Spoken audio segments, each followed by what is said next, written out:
দীর্ঘ ধ্বংসযজ্ঞের পর অবশেষে আশার আলো দেখতে পেল ইসরায়েলের নির্বিচার হামলায় পর্যুদস্ত গাজাবাসী। মিশর ও কাতারের মধ্যস্থতায় দ্বিতীয় দফা যুদ্ধবিরতি চুক্তিতে সম্মত হয়েছে ফিলিস্তিনের প্রধান প্রতিরোধ আন্দোলন হামাস। কাতারি সংবাদ মাধ্যম আল জাজিরার এক প্রতিবেদনে এমন তথ্য নিশ্চিত করা হয়। প্রতিরোধ আন্দোলনের একটি সূত্র জানায়, এরই মধ্যে যুদ্ধবিরতিতে সম্মত হওয়ার কথা মিশর ও কাতারি মধ্যস্থতাকারীদের নিশ্চিত করা হয়েছে গোষ্ঠীটির পক্ষ থেকে। এক বিবৃতিতে প্রতিরোধ সংগঠনটি জানায়, হামাসের রাজনৈতিক শাখার প্রধান ইসমাইল হানিয়া কাতারি প্রধানমন্ত্রী শেখ মোহাম্মদ বিন আব্দুল রহমান আল থানি এবং মিশরের গোয়েন্দা মন্ত্রী আব্বাস কামেলের সঙ্গে এক ফোন আলাপে যুদ্ধবিরতিতে সম্মত হওয়ার কথা জানান।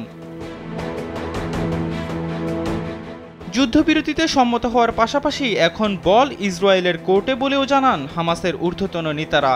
যদিও দ্বিতীয় দফার এই যুদ্ধবিরতি কতক্ষণ স্থায়ী হবে এবং গাজায় জিম্মিদের মুক্তির ব্যাপারে ঠিক কী সিদ্ধান্ত নেওয়া হবে সে ব্যাপারে বিস্তারিত কিছুই বলা হয়নি প্রতিরোধ সংগঠনটির পক্ষ থেকে।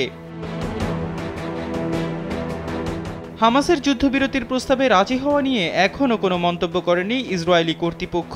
কয়েকদিন আগে ইসরায়েলি প্রধানমন্ত্রী বেনিয়ামিন নেতানিয়াহু জানান, যুদ্ধবিরতি চুক্তি বাস্তবায়ন হোক বা না হোক, তেল আবিব ফিলিস্তিনের সীমান্তবর্তী শহর রাফাহতে স্থল অভিযানের সিদ্ধান্ত থেকে সরে আসবে না। এদিকে যুদ্ধবিরতি চুক্তিতে হামাসের রাজি হওয়ার খবর শুনে উল্লাসে রাস্তায় নেমে এসেছে গাজাবাসী।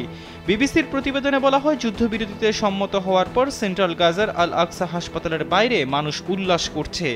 এ সময় শিশুরা আনন্দে লাফিয়ে উঠে এবং স্থানীয়রা গান গেয়ে এবং হাঁড়ি পাতিলের শব্দ করে এই খবর উদযাপন করে। এহসান আব্দুল্লাহ, কালবেলা ডেস্ক।